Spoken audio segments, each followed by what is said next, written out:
election integrity.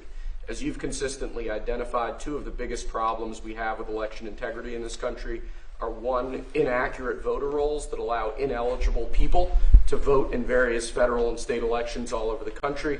And secondarily, you've consistently identified that vote by mail in this country has become rife with fraud.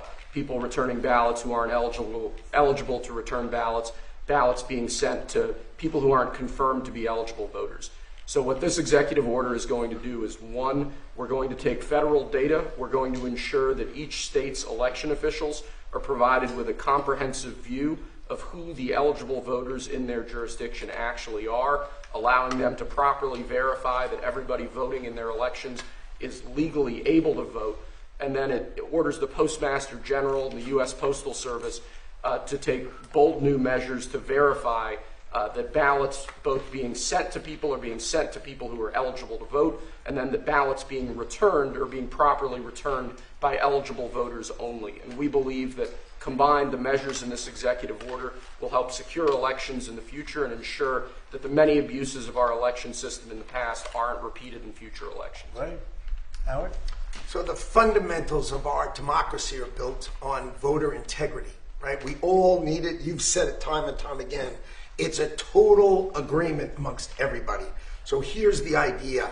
The states, right, run these elections. They will, if they want to use the U.S. mail, U.S. Postal Service, they're going to get a code, a barcode from the U.S. Postal Service, and they're going to put that on the envelope, and we will have one envelope per vote. None of this time where we have no idea, there's no observers to mail, there's no envelopes, there's no certainty. That's all going to go away, and what the president is doing today is he's going to make sure that mail-in ballots are safe, secure, and accurate, and will have a clear distinction. If you voted by mail, you will have it on the envelope. Obviously not on the ballot, but on the envelope. So we will know 1 million mail-in ballots. There'll be 1 million envelopes, and you'll be able to know exactly, correctly, that citizens voted. And this came up with some great legal minds. They looked at the various documents and everything that was going on, because the cheating on mail-in voting is legendary. It's horrible what's going on. And it's very clearly covered, very, very clearly. So I think this will help a lot with elections. We'd like to have voter ID. We'd like to have proof of citizenship, and that'll be another subject for another time. We're working on that. You would think it would be easy. It's a 98% issue for Republicans. It's 86%. The thing just came out, a poll, and it's 86% with Republicans and Democrats, not leaders, because the leaders of the Democrats cheat. And the only people that don't want to do voter ID are people that cheat. There's no other reason for it. Proof of citizenship, they want to be able to cheat. There's no reason. They have all sorts of reasons, excuses, but it's all nonsense. They want to cheat. But the Democrats themselves are very high. It's a very positive, very, very good thing. The Democrat voters, the Democrat leaders, guys like Schumer, who are corrupt, they want to use it for cheating because their policy is so bad with, think of their policy, open borders for everybody, where people pour into our country from countries all over the world. Think of that. You look at, just take any issue, take anything, everything they have is so crazy. But the fact that they don't want to sign voter ID is another issue. It's a big issue. The fact that they don't have proof of citizenship, that they want transgender for everybody, that they want men in women's sports. So the only way, they assume, the only way they can win is to cheat. When you have men in women's sports, it's fine, it's wonderful. By the way, I worked very hard with the Olympic Committee and got that terminated for the Olympics. Very nice. Now, girls won't have to get beat up in the boxing ring like they did last time. If you saw those fights, two people that transitioned beat the hell out of everyone, out of other people, women. It was not a pretty sight to watch. So I worked very hard with the Olympic Committee, and we were able to get that out. So the Olympics will not have men in women's sports. But these are the things that they vote on, and that's why we're having a problem with them. They don't want ICE because they don't want people to be taken out of our country that are murderers, that are drug dealers, and that are people from mental institutions, the criminally insane. These are not nice people. And it's amazing. I just, it's not even believable. If you go back 12, 13, 15, 20 years, that we even have to bring up a subject like there will be no trans mutilation. We don't want any transgender mutilization of our children. We don't want to have people pouring into our country from other countries all over the world, where prisons are opened up. All over the world, they're opened up, and they pour into our country. Murderers. 11,888 murderers. Think of that. We got many of them out. And by the way, Washington, D.C. just set a new record for safety. I'm sure you know that, because, Peter, when you walk down the street, you're not mugged lately. But it's a very safe city now. We took great pains to make it that way, but it actually happened pretty quickly. Within 3 months, it was good. Within 4 months, it was very good. Within 5 months, it was great. Now it's better than it ever was. And so Washington, D.C. is now considered a very, very safe city. We removed almost 4,000 people, just so you understand. You know, an interesting stat is that 2% of the people create more than 90% of the crime. And the good thing about that is when you get rid of 2%, it's not that many, you don't have a lot of crime. But Washington, D.C., we're very proud of. We're very proud of Memphis, Tennessee, and Louisiana. New Orleans is unbelievable. They had the safest, they just finished their Mardi Gras. They had the safest Mardi Gras in 58 years. The governor just called me. Jeff Landry just called me. He said, it's the safest Mardi Gras in 58 years because of us. And really, Chicago should call and say we'd like help. New York should call. They've had a lot of problems that we want help. Los Angeles should call and probably will. I think they have to. Now, we're going to have to do something when it comes World Cup time, and we're going to have to force ourselves upon them, which we have the right to do, because we don't want to have any crime. We don't want to have any problems for the Olympics and the World Cup, and even for 250.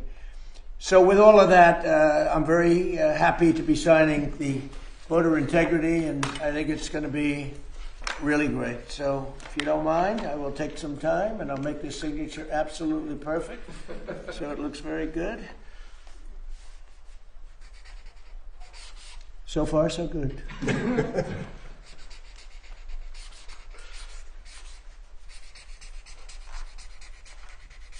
Okay, so that's a big deal. Very proud of it. And I don't know how it can be challenged. You'll probably challenge it. You may say, find a rogue judge. You get a lot of rogue judges. Very bad people, very bad judges. But that's the only way that can be changed. And hopefully we'll win on appeal if it is. But I don't see how anybody can challenge it. I don't see how they can challenge it. And remember, it's about voter integrity. We want to have honest voting in our country. Because if you don't have honest voting, you can't have really a nation, if you want to know the truth. Howard, I'll give that to you. Do you have any questions, please? Yes, Mr. President. As you know, there's issues right now with DHS not being funded. Coast Guard is one of them, which is very important, especially for things going on in the Strait of Hormuz and here in our own country. You have the power to transfer control from the Department of Homeland Security to the Navy. Are you considering doing that? No, I have a lot of powers to do things, and we use the powers where appropriate. Sometimes you don't have to use those powers. You know, they're a little severe, and then people accuse me of being a king. You see, the king, this is the new one. They've been trying for a long time, including 4 years where I was out of office watching how badly this country was run. But they've been trying for a long time. You know what they really are doing is they want to have people coming into our country. They want to have open borders. They want to have criminals coming into our country. They want to have people unchecked, unvetted, coming into our country that you can look at them and say, this is not good. And that's what happened. They allowed 25 million people into our country. Many of those people were criminals. Many of them were drug dealers and murderers and people that were let out of mental institutions, prison populations. In some countries, the Congo, almost its entire prison population was allowed to come into the United States of America, the Congo. Many of the countries in South America, they emptied their prisons out into our country. This was under Biden. And nobody can tell me that's a good thing. And yet, They haven't changed their ways, because if they ever took power, they would open up the borders and they would let people pour in and destroy our country. So I have many powers, but I don't have to use them. I mean, only in severe cases. Yeah. Mr. President, thank you. If you were able to sign the executive order to pay the TSA agents, why not do the same for FEMA and other agencies within the Department of Homeland Security? Well, FEMA is different, because FEMA, I really believe that it's fine, but I think it's very inefficient. I think, we have smart governors, and one way to tell whether or not they're smart is how well they do. FEMA is a very expensive way of trying to put out a problem. But what I'd rather do is let the states do it and help them financially, but let the states do it. In other words, you'll have a hurricane in Florida, and people will come from Alaska. They haven't been to Florida. By the time they get used to it, problem can be solved. So I've never been a big fan of FEMA. I like to keep it local. I like to see governors and neighboring states help each other, as opposed to FEMA. FEMA is very expensive, and it really doesn't get the job done. North Carolina, they did a terrible job until I became elected a second time, and I went and we had that tremendous water flow. There was a water hurricane, the likes of which nobody has seen. Land areas that never had lakes all of a sudden had lakes that you couldn't even get to it. And actually, we were helped by Elon Musk with the communication, with his great communication system that worked very well. We were very lucky, saved a lot of lives. But no, we got to do things right. And if you don't do them right, we shouldn't do them at all. Yeah, please. Thank you, President Trump. After you said today that the Iran war may be ending soon, the stock market closed much higher. Do you have thoughts on that? And also, a judge just ordered you to stop construction of the ballroom. Are you planning to stop? Well, we'll appeal that, but it's not. I don't know. It's basically. I wrote a part of his opinion, but basically he's saying I need congressional approval, and he's so wrong. This is being financed privately. It's a donation that's being given by companies, very rich companies, very rich people, so that for 150 years they've wanted a ballroom here. We're going to have the finest ballroom, I believe, anywhere in the world.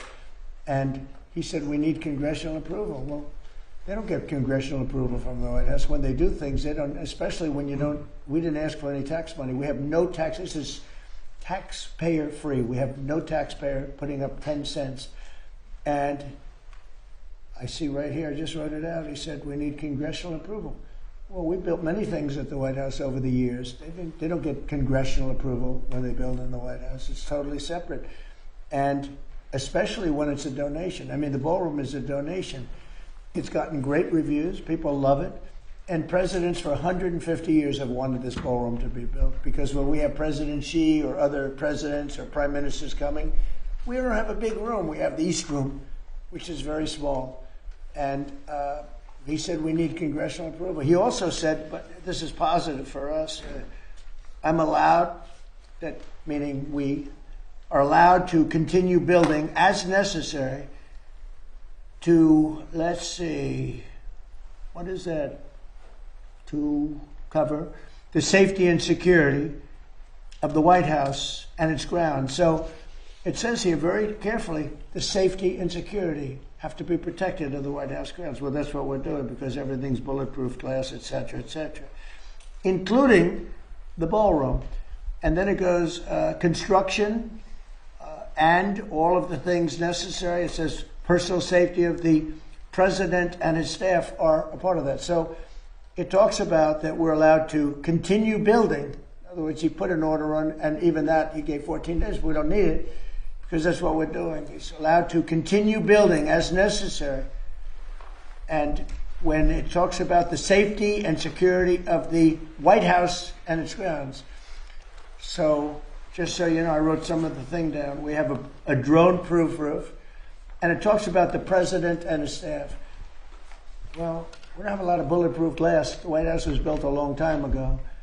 This has the highest level of, in fact, they call this the glass, it's bulletproof and it's ballistic proof.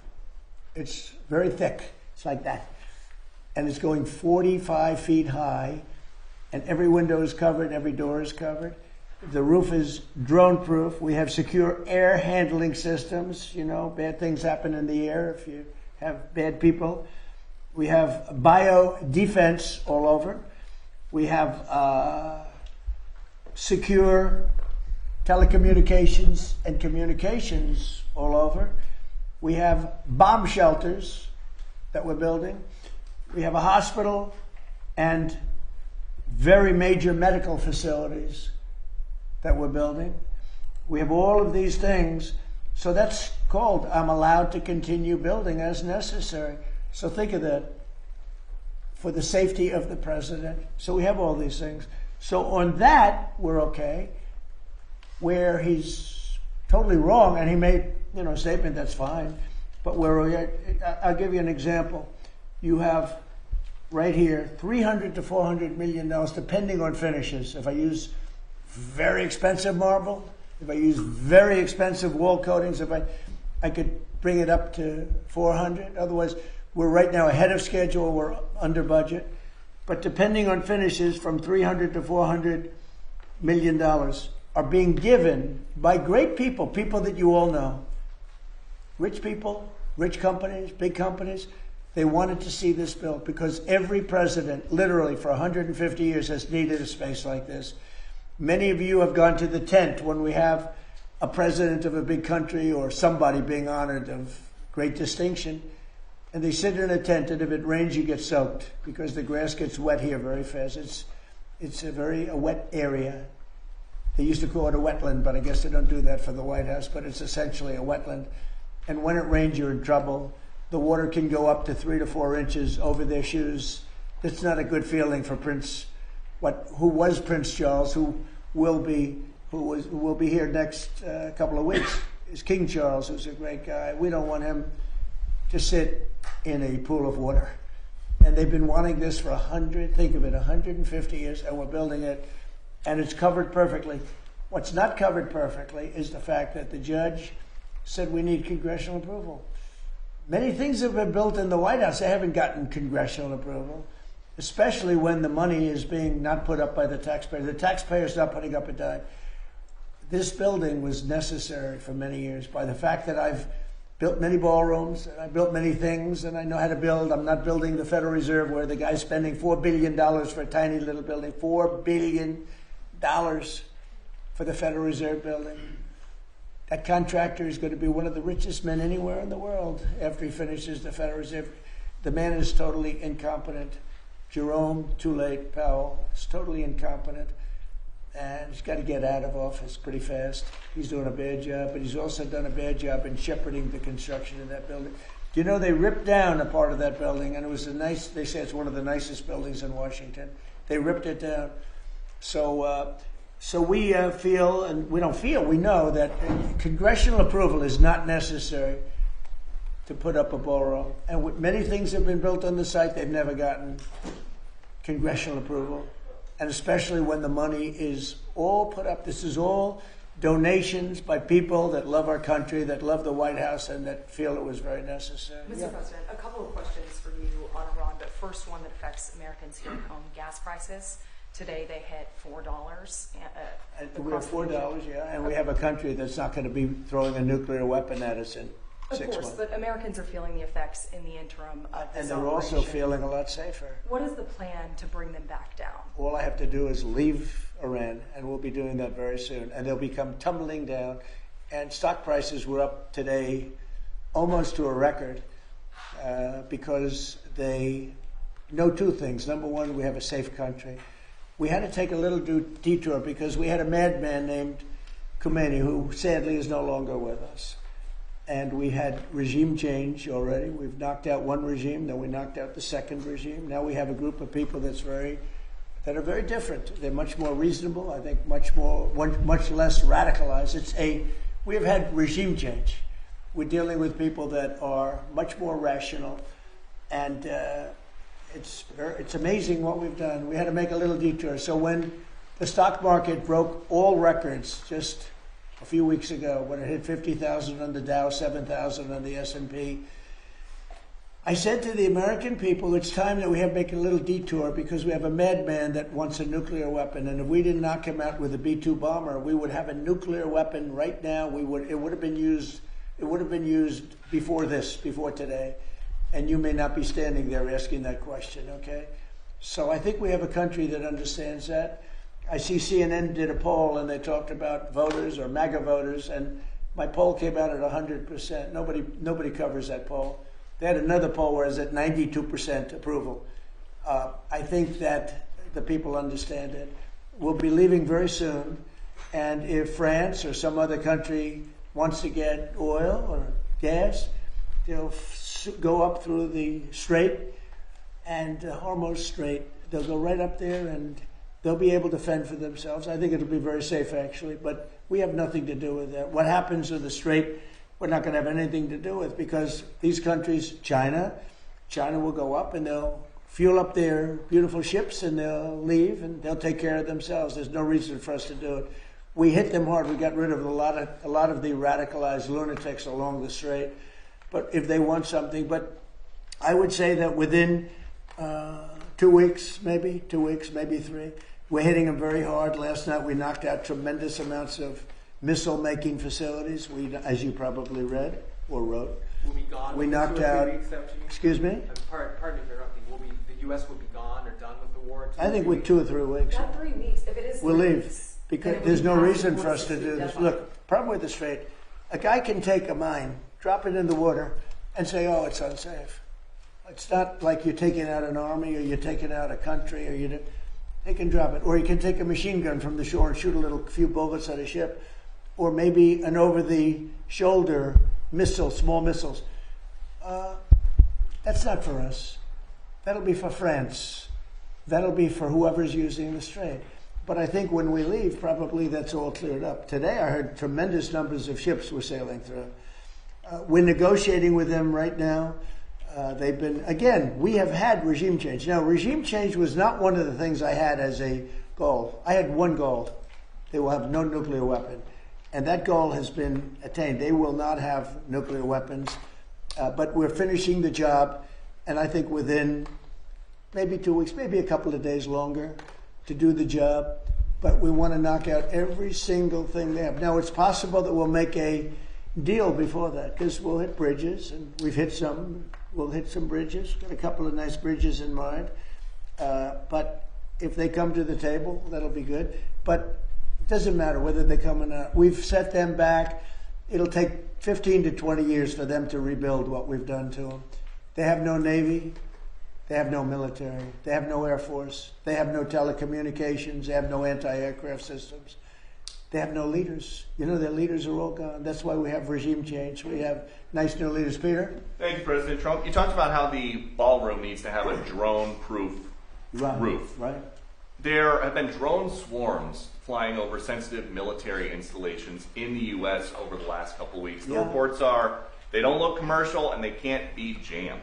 Is this another country's military? I don't think so. We have a great system of. Do you notice that over the last 4 or 5 days you haven't seen very many drone hits, right? We have some unbelievable anti-drone weaponry that's incredible. But you want to have, like, for instance, the ballroom. We have a very powerful steel roof with other things in it. And you want to have, if you're building a building for security, just like his judge's opinion, you have to have security for the president and his staff.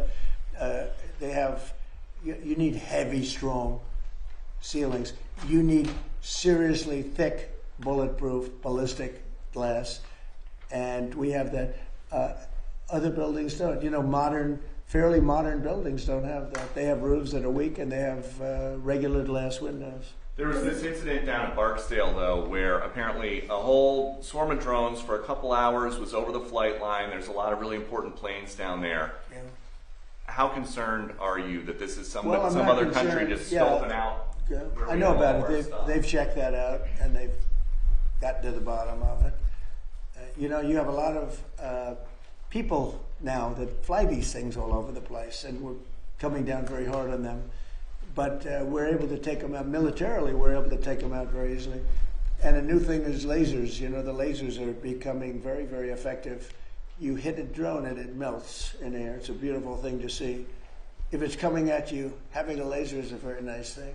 But we have, there are methods of defending against drones. I mean, the advantage from the standpoint of defense is they don't go very fast relative to a F-22, that plane right over there.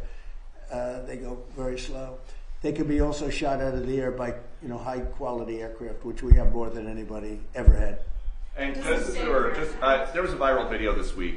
I don't know if you saw it, of Army helicopters hovering near Kid Rock's house in Nashville. Did you see that video? I didn't see it, no, but I'm sure they had a good time. So the Army just said the crews of these helicopters have been suspended. What do you think of that? Well, it depends. Are they? Well, they probably shouldn't have been doing it. Yes, you're not supposed to be playing games, right? But I'd take a look at it. They like Kid Rock. I like Kid Rock. Maybe they were trying to defend him. I don't know. Does Iran have to make a deal? Does Iran have to make a deal for the U.S. to end its operation in Iran? And No, have you spoken? no. And have Iran you doesn't spoken have to- directly? with Iran anyone doesn't in have to Iran? make a deal. No. Yeah, I've spoken to a lot of people. It's a new regime. They are much more accessible.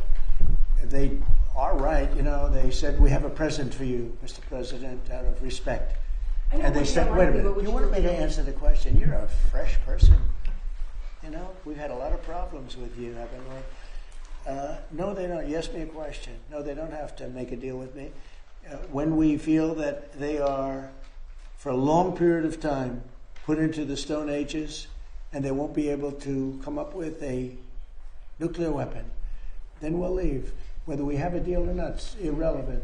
Now, it's possible that we'll have a deal because they want to make a deal. They want to make a deal more than I want to make a deal.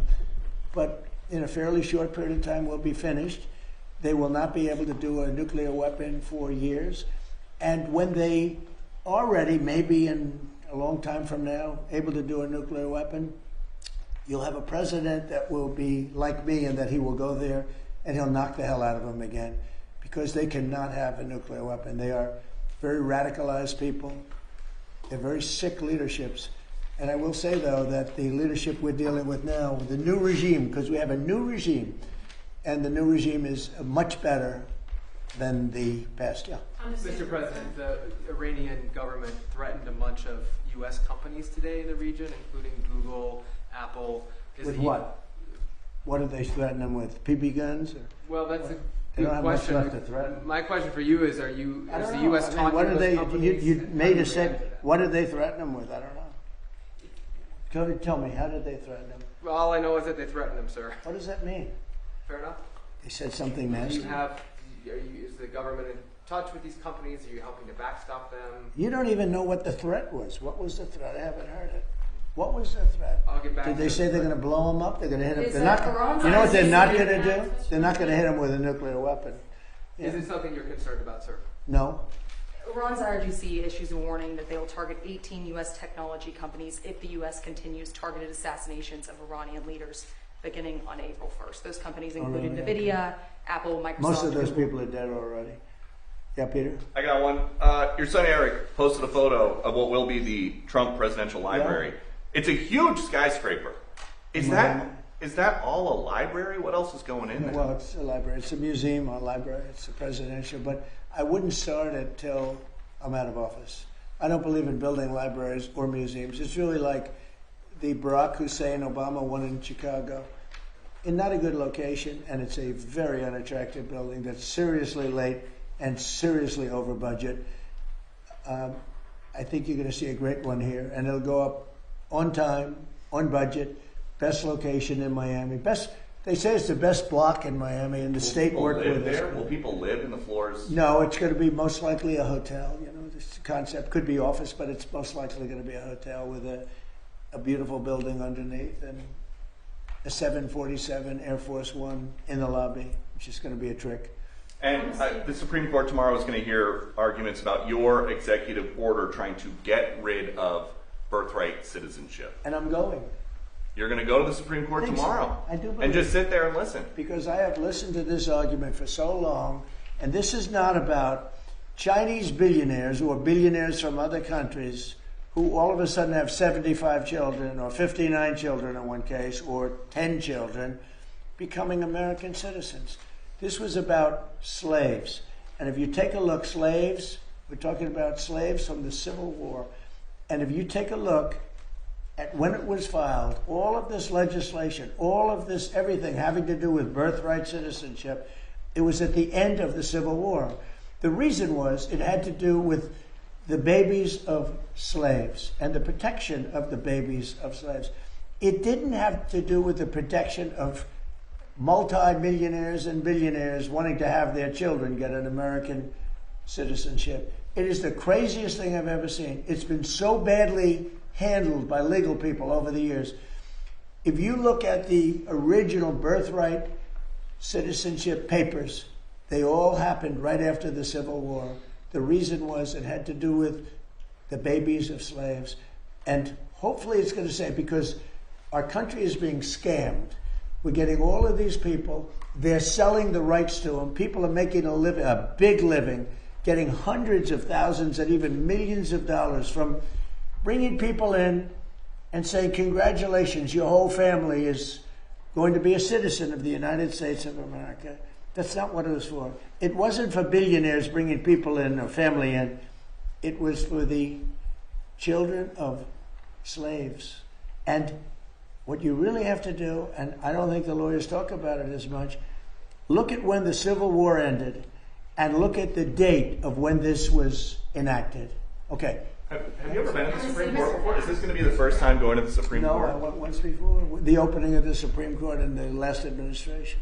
And which justices will you be listening for most closely? I love a few of them. I don't like some others. And you know, you say what you want, but you have the ones that were appointed by Barack Hussein Obama and Biden. I don't care how good your case is. You could have the greatest case ever. They're going to rule against you. They always do. And it's not supposed to be that way. Now, the Republicans tend to be very different. They want to show how honorable they are. So a man can appoint them and they can rule against him. It's so proud of it. We're so proud we ruled against Trump. We're so proud. We're above it. There are those that say that's wonderful. And there are those that say they're so stupid. But the Democrats never fail at one thing.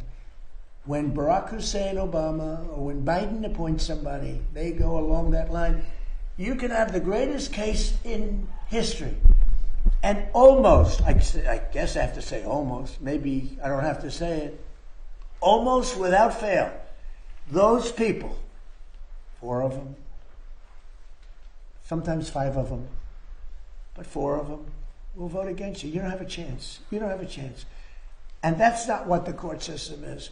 Now, the Republican appointees tend to go, and this has been long before me. This has been for many years. Some people would call it stupidity. Some people would call it disloyal. Some people would say they're right in doing it. And I don't mind being right, but the other side almost never does it. Almost. I think you could find maybe a couple of instances. Almost never does. When a Democrat appoints a judge, and I'm talking about judges, not just justices.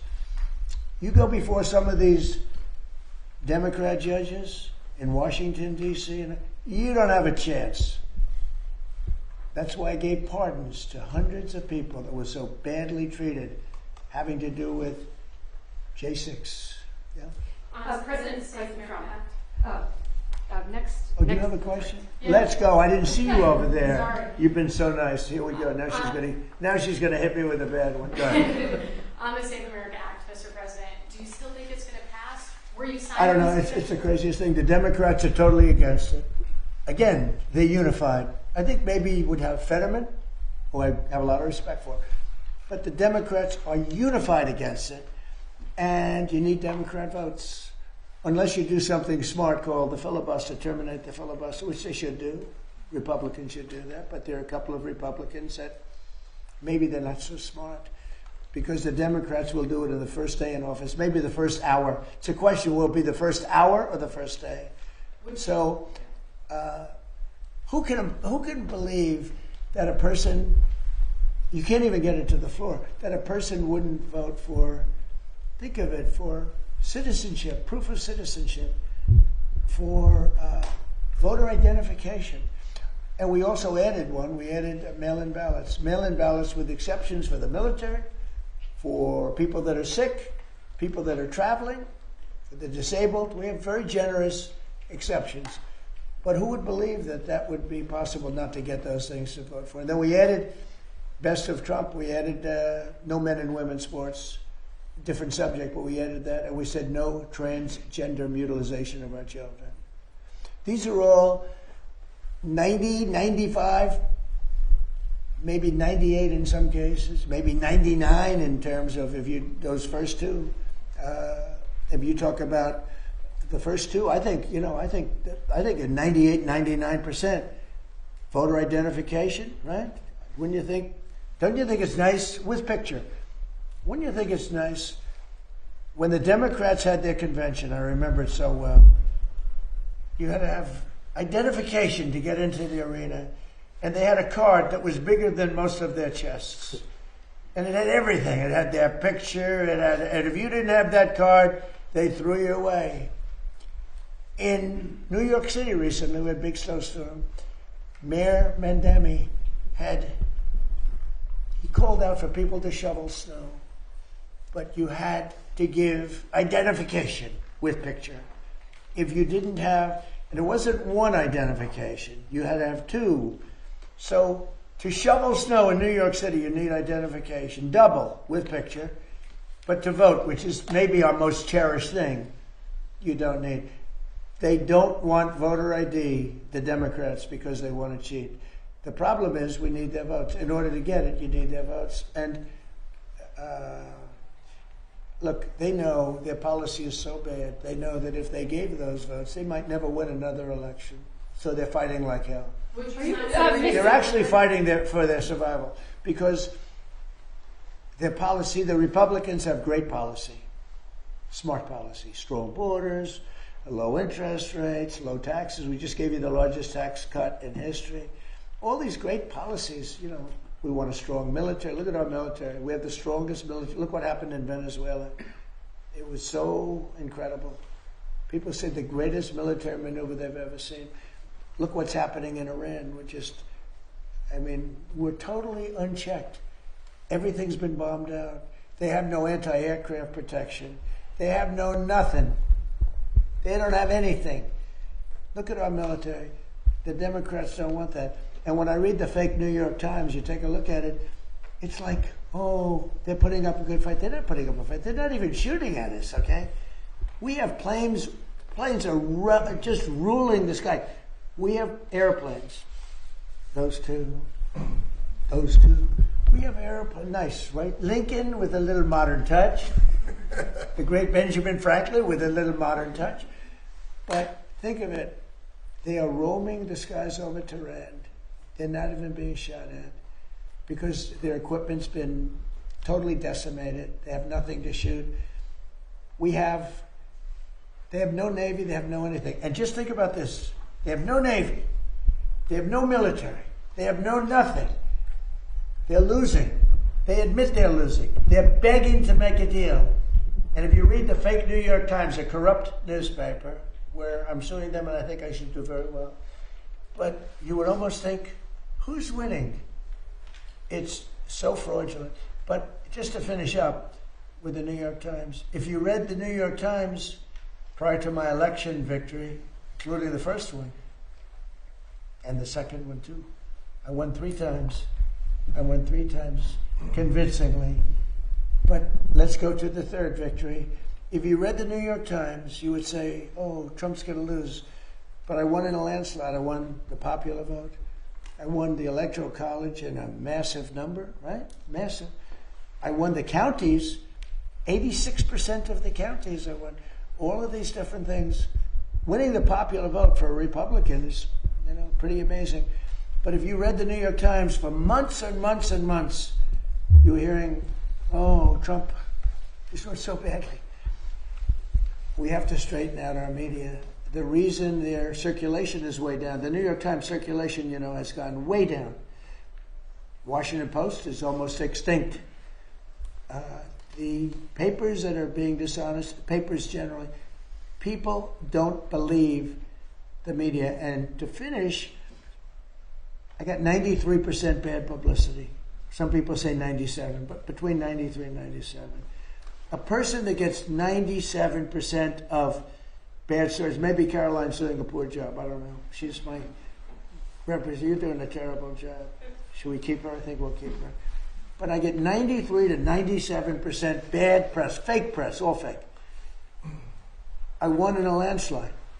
When you get 93 to 97 bad stories, bad press, and you win in a landslide, you know what that says?